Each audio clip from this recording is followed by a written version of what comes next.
দেশের সার্বভৌমত্বের প্রশ্নে রাজনৈতিক দলগুলো ঐক্যবদ্ধ। জাতীয় ঐক্য গড়তে প্রধান উপদেষ্টার সঙ্গে বৈঠক, সব দল মিলে কাউন্সিলের পরামর্শ। দেশ সার্বভৌমত্ব এবং অস্তিত্বের প্রশ্নে আমরা সবাই এক, সবচেয়ে উপরে দেশ, এবং এটার থেকে আমরা কখনো বিচ্যুত হব না। 9 ডিসেম্বর ঢাকা আসছেন ভারতের পররাষ্ট্র সচিব। জুলাই গণহত্যা নিয়ে ব্রিটেনের পার্লামেন্টারি গ্রুপের ভূমিকায় হতাশ পররাষ্ট্র উপদেষ্টা। পলাতক স্বৈরাচারের মতো ক্ষমতা নয়, দেশ পরিচালনা করতে চায় বিএনপি, বললেন তারেক রহমান। লক্ষ্যে পৌঁছাতে ধৈর্য ধরার আহ্বান। মানবতা বিরোধী অপরাধে গ্রেফতার আমু কামরু। চট্টগ্রাম আদালতে পুলিশের উপর হামলা মামলায় 12 জনকে 6 দিনের রিমান্ড। এবং পালিয়ে যাওয়া 2200 বন্দীর মধ্যে এখনো পলাতক 700 জন, জানালেন কারা মহাপরিদর্শক। ঝুঁকিপূর্ণ পুরনো 17 কারাগার।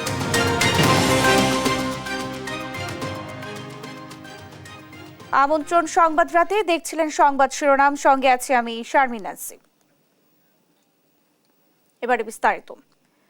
বাংলাদেশকে দুর্বল, শক্তিহীন ও নতজানু ভাবার কোনো সুযোগ নেই। সার্বভৌমত্ব, স্বাধীনতা ও মর্যাদা রক্ষার প্রশ্নে সবাই ঐক্যমতে পৌঁছেছেন বলে জানিয়েছেন আইন উপদেষ্টা আসিফ নজরুল। বুধবার সন্ধ্যায় ফরেন সার্ভিস একাডেমিতে প্রধান উপদেষ্টার সঙ্গে হওয়া রাজনৈতিক দলগুলোর বৈঠক শেষে তিনি সাংবাদিকদের এই কথা জানান। এ সময় বিভিন্ন রাজনৈতিক দলের নেতারা তাদের মতামত ব্যক্ত করেন। বিএনপি নেতা খন্দকার মোশাররফ হোসেন দ্রুত সংস্কার শেষে নির্বাচন দেওয়ার আহ্বান জানান। জামায়াতের আমির ডক্টর শফিকুর রহমান বলেন, স্বাধীনতা ও সার্বভৌমত্বের প্রশ্নে কোনো ছাড় দেয়া হবে না।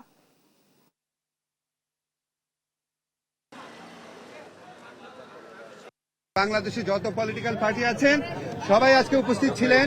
নানান মত, পথ, আদর্শের ভিন্নতা ছিল, কিন্তু সবাই একত্রে বাংলাদেশের সার্বভৌমত্ব, অস্তিত্ব, স্বাধীনতা এবং মর্যাদা রক্ষার প্রশ্নে সবাই ঐক্যবদ্ধ থাকার ঘোষণা দিয়েছেন। আমরা নির্বাচন সম্পর্কেও বলেছি যে এই সরকার ওয়াদাবদ্ধ যে জনগণের অধিকারকে ফিরিয়ে দেওয়ার। আমরা একটা জায়গায় সবাই আমরা একমত হয়েছি যে আমাদের স্বাধীনতা, সার্বভৌমত্বের ব্যাপারে কোনো ছাড় নয়। জাতীয় ঐক্য গড়তে রাজনৈতিক দলগুলোর সঙ্গে বৈঠক করেছেন প্রধান উপদেষ্টা ডক্টর মোহাম্মদ ইউনূস, আর নিজেদের বক্তব্য তুলে ধরেছেন বিএনপি, জামায়াত সহ বিভিন্ন দলের নেতারা। এ নিয়ে বিস্তারিত জানবো সহকর্মী এম এ আজিমের কাছ থেকে। আজিম, আজকে তো প্রধান উপদেষ্টা বৈঠকে বসেছেন বিভিন্ন নেতাদের সাথে, রাজনৈতিক দলগুলোর নেতারা কি কি বক্তব্য তুলে ধরেছেন? রাজনৈতিক দলগুলোর কিন্তু ভিন্ন ভিন্ন মত থাকতে পারে, তবে ভারতের যে সাম্প্রতিক যে ঘটনাগুলো সাম্প্রতিক সেই বিষয়টি কিন্তু সবাই একমত যে আসলে স্বাধীনতা, সার্বভৌমত্বের প্রশ্নে কোনো দ্বিধা নেই, সবাই একমত এবং সবাই একই জায়গায় অনড় রয়েছেন যে আমরা বাংলাদেশি যারা রয়েছি বা যে রাজনৈতিক দলগুলো রয়েছে তাদের যে দাবি, যে অভ্যুত্থানের মধ্য দিয়ে সরকার পতন ঘটিয়েছেন সেই জায়গাটি যাতে কোনো ক্রমে বিফলে না যায় সেটি ধরে রাখার জন্য যা যা করণীয় সেটি কিন্তু তারা করবেন। এবং সবাই কিন্তু একটি প্রস্তাব দিয়েছেন যে সকল রাজনৈতিক দল এবং সকল আপামর জনগণ যাতে তাদের যে ঐক্য সেটির যাতে প্রকাশ ঘটাতে পারে সেজন্য একটি সমাবেশের আয়োজনের কিন্তু তারা আহ্বান করেছেন। এবং এই আহ্বানটি কিন্তু সকল রাজনৈতিক দলেরই ছিল এবং আমরা দেখেছি যে একে একে বেরিয়ে এসে যে কথাগুলো বলেছেন সবার কণ্ঠেই কিন্তু একই সুর ছিল যে একটি জাতীয় সমাবেশ করা হোক, সেখানে হোক সবাই জাতীয় পতাকা বা নির্ধারিত কোনো একটি স্লোগান মুখে সবাই বেরিয়ে আসবেন এবং সেখানে যে বলা হচ্ছে বাংলাদেশের একটি সাম্প্রদায়িক ইস্যু টানা হচ্ছে বা ভিন্ন কোনো জনগোষ্ঠী তারা ভিন্ন কিছু চাচ্ছে, সেটি যে চাচ্ছে না বা সবাই যে এক আছে সেটির একটি প্রকাশ ঘটানো খুবই জরুরি বলে তারা মনে করছেন। এবং সাথে সাথে কিন্তু আরও বেশ কয়েকটি বিষয় উঠে আসছে, যেমন ভারতকে যে মিত্র দেশ বলা হচ্ছে তারা আসলে কতটুকু মিত্র সেই প্রশ্নটিও কিন্তু উঠে আসছে। তাদের সাথে যে কি কি চুক্তি রয়েছে বাংলাদেশের সেই চুক্তিগুলো প্রকাশ্যে আনার কিন্তু দাবি এর আগেও ছিল, যেটি আজকেও কিন্তু উঠে এসেছে এবং আজকে কিন্তু সেটি আরও ধীর হয়েছে। এবং এই যে জায়গাটি সেটির ক্ষেত্রে বলা হয়েছে যে চুক্তিগুলো আসলে ক্ষতিকর দেশের জন্য সেগুলো বাতিলের দাবিও কিন্তু উঠে এসেছে। আর দলগুলোকে প্রধান উপদেষ্টা কি বলেছেন? প্রধান উপদেষ্টার যে আহ্বান সেটি কিন্তু আমরা দেখেছি যে সভা শেষে আসিফ নজরুল তিনি ব্রিফিং করেছেন এবং তিনি কিন্তু সর্বপ্রথম ব্রিফিং করেছেন এবং একটি বিষয় কিন্তু সুস্পষ্ট যে বাংলাদেশের সকল রাজনৈতিক দলকে নিয়ে সরকারের যে বৈঠক সেটি কিন্তু বলা চলে যে দীর্ঘ বছর পর সকল রাজনৈতিক দল যেমন বসার সুযোগ পেয়েছে, কথা বলার সুযোগ পেয়েছে, তাদের মত প্রকাশের সুযোগ পেয়েছে এবং সেই মতের ভিত্তিতে কিন্তু সরকার ভাবছে যে তারা কি করবেন এবং সেই জায়গা থেকে বলা হয়েছে যে সরকারের যে অন্তর্বর্তী সরকারের যে প্রধান উপদেষ্টা তিনি কিন্তু খুব শীঘ্রই একটি জাতির উদ্দেশ্যে ভাষণ দিবেন। সেই ভাষণে কিন্তু তার যে কথা সেটি তিনি প্রকাশ করবেন। এর বাইরে যেটি বলা হয়েছে যে সকল রাজনৈতিক দলের যে কথা সেটি তিনি শুনেছেন এবং সেটির মতে তাদেরকে নিয়ে একটি সমাবেশ করা হবে এবং জাতীয় ঐক্য এবং জাতীয় কাউন্সিল গঠন করা হবে, এটি কিন্তু জানানো হয়েছে। আসিম, আপনাকে ধন্যবাদ আমাদের সঙ্গে যুক্ত হবার জন্য। দর্শক, আমাদের সঙ্গে স্টুডিওতে যুক্ত হয়েছিলেন সহকর্মী এম এ আসিম। ভারতের সঙ্গে ভালো সম্পর্ক চাই, তাদেরও এই সম্পর্ক চাইতে হবে বলে মন্তব্য করেছেন পররাষ্ট্র উপদেষ্টা তৌহিদ হোসেন। গত 5 আগস্টের পর বাংলাদেশে বেশি হত্যাকাণ্ড হয়েছে বলে ব্রিটিশ পার্লামেন্টে যে তথ্য তুলে ধরা হয়েছে তা সঠিক নয় বলে জানান তিনি। পররাষ্ট্র মন্ত্রণালয়ের ব্রিটিশ হাই কমিশনার সারাহ কুককে ডেকে এ বিষয়ে প্রকৃত সত্য তুলে ধরেন পররাষ্ট্র উপদেষ্টা। জান্নাতুল মোহনার রিপোর্ট। বাংলাদেশের সংখ্যালঘুদের উপর দমন-পীড়ন চলছে, ভারতের পর এমন মিথ্যাচারে নেমেছে যুক্তরাজ্যের সংসদ সদস্যরাও। হাউস অব কমন্সে এ নিয়ে গভীর উদ্বেগ জানিয়ে দেশটির সরকারের হস্তক্ষেপ চেয়েছেন ছায়ামন্ত্রী প্রীতি প্যাটেল সহ আরও কয়েকজন আইন প্রণেতা। তাদের এমন মন্তব্যে ক্ষুব্ধ ঢাকা। বুধবার পররাষ্ট্র মন্ত্রণালয়ে ব্রিটিশ হাইকমিশনার সারাহ কুককে ডেকে এ বিষয়ে প্রকৃত সত্য তুলে ধরেন পররাষ্ট্র উপদেষ্টা তৌহিদ হোসেন। জানান, গত 5 আগস্টের পর দেশে বেশি হত্যাকাণ্ড হয়েছে বলে ব্রিটিশ পার্লামেন্টে যে তথ্য তুলে ধরা হয়েছে তা সম্পূর্ণ গুজব এবং মিথ্যা। 5 আগস্টের আগের কথা বলা হয়েছে মোট 280 জন, আর মোট সংখ্যা 1000-এর বেশি। আমি বলেছি যে বিষয়টা মোটেই তা না। 5 আগস্ট অথবা তারও আগে অন্তত 1500 ছেলে মেয়ে মারা গেছে, নিহত হয়েছে তারা, এবং তার মধ্যে 780 জনের তো আমরা একেবারে বাই নেম আইডেন্টিফিকেশন সহ জানি। বাকি অনেকের পরিচিতি এখনো নিশ্চিন্ত করা যায়নি, কিন্তু ডেড বডি পাওয়া গেছে এবং তারা মারা গেছে এর আগে, এতে কোনো সন্দেহ নেই। আর এরপরে স্ট্রে ঘটনা 2-4টা যদি ঘটে থাকে সেটা ঘটে থাকতে পারে, কিন্তু যেভাবে এটাকে পোর্ট্রে করা হয়েছে এটা সঠিক নয়, একেবারেই সঠিক নয়। বরং দুঃখজনক যে এখানে এত বড় একটা ঘটনা যে ঘটেছে সেটার কোনো উল্লেখ নেই। তাদের রিপোর্টে সেটার কোনো উল্লেখ নেই যে এখানে বিপুল সংখ্যক ছেলে মেয়েকে রাস্তাঘাটে গুলি করে মারা হয়েছে। সেখানে কিছু মিস ইনফরমেশন আছে, এটা আমি কমিশনারকে জানিয়েছি। আমি বলেছি যে তারা অনেকটাই যে চারদিকে যে তথ্যের একটা ওই প্রবাহ চলছে, তারা সেটা থেকেই মনে হয় যেন তারা নিয়েছেন তথ্য। এদিকে আগামী 10 ডিসেম্বর ভারতের পররাষ্ট্র সচিব বিক্রম মিশ্রির সঙ্গে বৈঠক একদিন এগিয়ে 9 ডিসেম্বর হতে পারেও বলে জানান উপদেষ্টা। আমি তাকে জাস্ট রিকোয়েস্ট করেছি আসো দেখা করি, আমি আমাদের অবস্থাটা তাকে বোঝানোর জন্য। পরে সাংবাদিকদের প্রশ্নের জবাবে তিনি বলেন, দিল্লির সাথে ভালো সম্পর্ক রাখতে চায় ঢাকা, তাদেরকেও সম্পর্ক বজায় রাখার আহ্বান জানান পররাষ্ট্র উপদেষ্টা। জান্নাতুল মোহনা, দেশ টিভি, ঢাকা। পলাতক স্বৈরাচারের মতো ক্ষমতা নয়, দেশ পরিচালনা করতে চায় বিএনপি। চট্টগ্রামে আয়োজিত বিভাগীয় প্রশিক্ষণ কর্মশালায় প্রধান অতিথি হিসেবে ভার্চুয়ালি যুক্ত হয়ে এ কথা বলেন বিএনপির ভারপ্রাপ্ত চেয়ারম্যান তারেক রহমান। এ সময় সব ষড়যন্ত্র মোকাবেলা করে লক্ষ্যে পৌঁছাতে ধৈর্য ধরার আহ্বানও জানান তিনি। সাইফুল রিপোর্টের প্রতিবেদন। রাষ্ট্র কাঠামো মেরামতের 31 দফা ও জনসম্পৃক্তি শীর্ষক প্রশিক্ষণ কর্মশালার চট্টগ্রাম বিভাগীয় আয়োজনে প্রধান অতিথি হিসেবে ভার্চুয়ালি যুক্ত হন বিএনপির ভারপ্রাপ্ত চেয়ারম্যান তারেক রহমান। এ সময় উপস্থিত নেতাকর্মীদের বিভিন্ন প্রশ্নের উত্তর দেওয়ার পাশাপাশি 31 দফা প্রান্তিক পর্যায়ে পৌঁছে দিতে প্রয়োজনীয় নানা দিক নির্দেশনা দেন বিএনপির ভারপ্রাপ্ত চেয়ারম্যান। এখন দলের একজন কর্মী হিসেবে, দলের একজন নেতা হিসেবে আপনাকে এটি নিয়ে যেতে হবে, মানুষের দ্বারে দ্বারে নিয়ে যেতে হবে। দলীয় নেতাকর্মীদের উদ্দেশ্যে বলেন, ক্ষমতা নয়, দেশ পরিচালনার দায়িত্ব চায় বিএনপি। তার জন্য প্রয়োজন জনগণের আস্থা ধরে রাখা। কঠোরভাবে আপনাদেরকে আজকে আপনাদের নেতা হিসেবে নির্দেশনা দিতে চাই, আপনাদের সহকর্মী হিসেবে আপনাদের কাছে বিনীত অনুরোধ করে বলতে চাই, পার্থক্যটা বুঝতে হবে। ক্ষমতায় ছিল পলাতক স্বৈরাচার, ক্ষমতা ছাড়া কিচ্ছু বুঝতো না বলেই দেশের মানুষের জন্য কোনো কাজ করেনি, ক্ষমতা দখল করে ক্ষমতায় ছিল। আমরা দেশ পরিচালনার সুযোগ পেতে চাই জনগণের সমর্থন নিয়ে, এবং সেই জন্যই দেশ পরিচালনার যদি সুযোগ পেতে চান, দেশ পরিচালনা যদি করতে চান, তাহলে নিজেকে সেইভাবে গড়ে তুলতে হবে।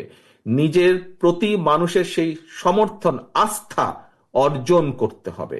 আস্থা নষ্ট হয় এমন কোনো কাজ করা থেকে আমরা নিজেদেরকে বিরত রাখবো। ষড়যন্ত্র মোকাবেলা করে বিজয়ী হতে হলে নেতাকর্মীদের ধৈর্য ধরার আহ্বানও জানান বিএনপির ভারপ্রাপ্ত চেয়ারম্যান। যদি আমাদের প্রধান রাজনৈতিক প্রতিপক্ষ থাকতো, মাঠে থাকতে পারতো, সেক্ষেত্রে নির্বাচন যতটুকু কঠিন হতো, আমি মনে করি নির্বাচন আগামী দিনে আরো কঠিন, তারা দুর্বল হয়ে যেতে আরো কঠিন। এখানে অনেক ষড়যন্ত্র চলছে এবং অনেক অদৃশ্য শক্তি আপনার বিরুদ্ধে কাজ করছে। একটু ঠান্ডা মাথায় আল্লাহর রাস্তে এগুলো চিন্তা করুন আপনারা। বহু ষড়যন্ত্র চলছে। এই ষড়যন্ত্রকে যদি উপড়ে ফেলতে হয়, এই ষড়যন্ত্রকে উতরে যদি আসতে হয়, আমাদেরকে ধৈর্যর পরিচয় দিতে হবে, আমাদেরকে ধৈর্যশীল হতে হবে, আমাদের আচরণ সেরকম হতে হবে। বিএনপি জনগণের সাথে আছে, জনগণের সাথেই থাকবে দাবি করেন তারেক রহমান। আমরা জনগণের সাথে আছি, আমরা ইনশাল্লাহ জনগণের সাথে থাকব, কারণ জনগণই রাজনৈতিক দল হিসেবে জনগণই আমাদের শেষ ভরসা। সাইফুল রিপন, দেশ টিভি, ঢাকা। ভারতের আগরতলায় বাংলাদেশের সহকারী কমিশনে হামলা ও ফেনীর বিলোনিয়া স্থলবন্দর এলাকায় এসে বাংলাদেশ বিরোধী স্লোগানের প্রতিবাদে ফেনীতে বিক্ষোভ মিছিল করেছে ছাত্র জনতা। এ বিষয়ে বিস্তারিত জানাতে এই মুহূর্তে যুক্ত হচ্ছেন সহকর্মী তোফায়েল আহমেদ নিলয়। নিলয়, বিক্ষোভ মিছিলে ছাত্র জনতার কি প্রতিক্রিয়া দেখেছেন, কি বলেছেন বক্তারা, জানাবেন। ধন্যবাদ ন্যান্সি। আসলে ফেনীর সীমান্তে আসলে আজ সকালে আমরা দেখেছি এখানকার যে ছাত্র জনতা তারা একটি বিক্ষোভ মিছিল করেছে। এর কারণ হচ্ছে আমরা দেখেছি যে আসলে বাংলাদেশের বিভিন্ন অঞ্চলে সীমানাবর্তী যে সকল জেলা উপজেলাগুলো রয়েছে সেগুলোতে আসলে বিভিন্ন সময় বিভিন্ন ধরনের দুই পক্ষের মধ্যে আসলে নানান ধরনের সমস্যা হলেও ফেনীতে এই প্রথম একটি সমস্যা সৃষ্টি হয়েছে। সেটি হচ্ছে আসলে গত পরশু ভারতের কিছু হিন্দুত্ববাদী যারা রয়েছে তারা আসলে বাংলাদেশের ভারতীয় সীমান্ত যেটি বিলোনিয়া স্থলবন্দর রয়েছে সেই স্থলবন্দরে এসে বাংলাদেশের দিকে মাইক লাগিয়ে আসলে তারা বাংলাদেশকে উস্কানিমূলক বিভিন্ন ধরনের বাংলাদেশের সরকারকে বিভিন্ন ধরনের উস্কানিমূলক তারা কটাক্ষ করে তারা বক্তব্য দিয়েছে এবং ভারতের যে সকল হিন্দুবাদীরা রয়েছে তারা আসলে এই ধরনের একটি প্রোগ্রাম করায় আসলে পুরো বিলোনিয়া অঞ্চলে আসলে মানুষের মধ্যে এক ধরনের আতঙ্ক বিরাজ করছে। তবে তারই পরিপ্রেক্ষিতে আমরা দেখেছি আজ সকাল 11টায় এখানের যে ছাত্র জনতা তারা সেখানে একটি বিক্ষোভ মিছিল করেছে।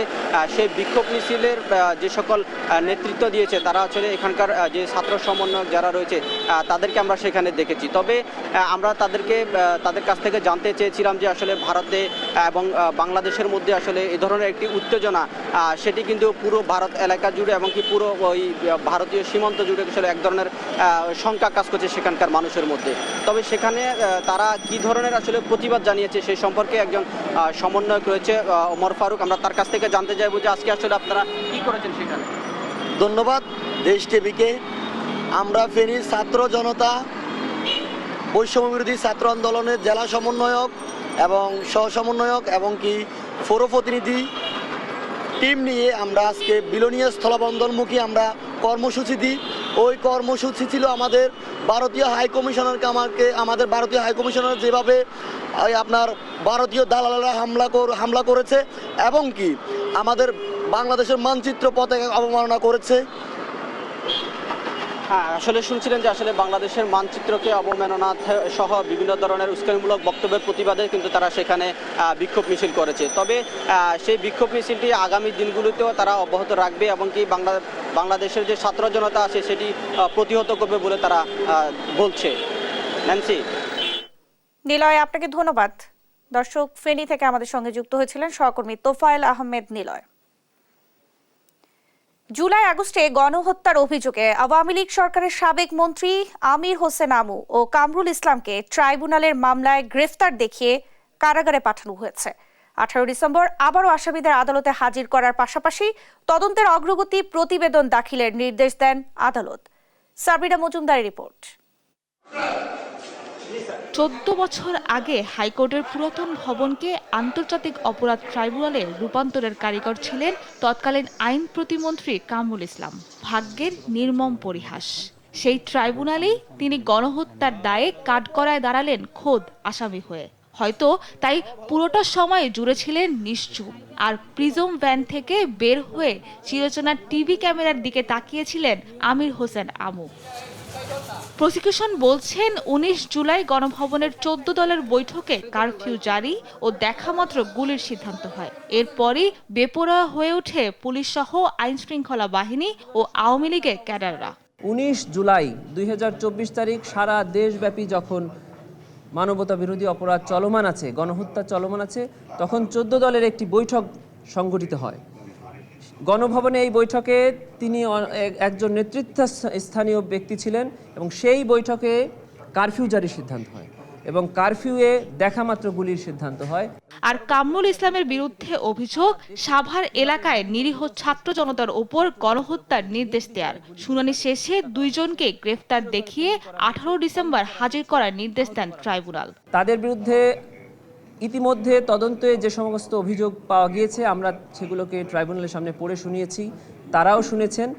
ট্রাইব্যুনাল পরবর্তীতে আমাদের আবেদন মঞ্জুর করে তাদেরকে ট্রাইব্যুনালের মামলায় গ্রেফতার দেখিয়েছেন এবং কারাগারে প্রেরণের নির্দেশ দিয়েছেন। এদিকে ট্রাইব্যুনালে প্রায় 70 জনের বিরুদ্ধে গ্রেফতারি পরোয়ানা জারি করা হলেও গ্রেফতার করা হয়েছে মাত্র কয়েকজনকে। এতে তদন্ত কাজ বাধাগ্রস্ত হচ্ছে বলে অভিযোগ প্রসিকিউশনের। সাবরিনা মজুমদার, দেশ টিভি, ঢাকা। ডিএনএ পরীক্ষার রিপোর্টে প্রমাণ হয় সাভারে মাহমুদুর রহমান নামে দাফন করা লাশটি আসলে হারিস চৌধুরীরই। উচ্চ আদালত এই তথ্যের ভিত্তিতে তার পরিবারের ইচ্ছা অনুযায়ী পুনরায় মরদেহ দাফনের নির্দেশ দেন। সাবরিনা মজুমদারের রিপোর্ট। হারিস চৌধুরী কোথায়, এ নিয়ে চলতে থাকে নানা আলোচনা। বছর 2 আগে গণমাধ্যমে খবর আসে হারিস চৌধুরী দেশেই আছেন, তবে রয়েছেন আত্মগোপনে। এরপর মাহমুদুর রহমানই কি হারিস চৌধুরী? গেল 4 বছর ধরে ঘুরে ফিরে এসেছে এমন প্রশ্ন। বাবার মৃত্যুর ধোঁয়াশা কাটাতেই হাইকোর্টের দ্বারস্থ হন হারিস চৌধুরীর মেয়ে। মরদেহ উত্তোলন করে ডিএনএ পরীক্ষার নির্দেশ দেন আদালত। পরে ডিএনএ পরীক্ষার রিপোর্টে দেখা যায় কথিত মাহমুদুর রহমানের নামে দাফন করা ব্যক্তি হারিস চৌধুরী।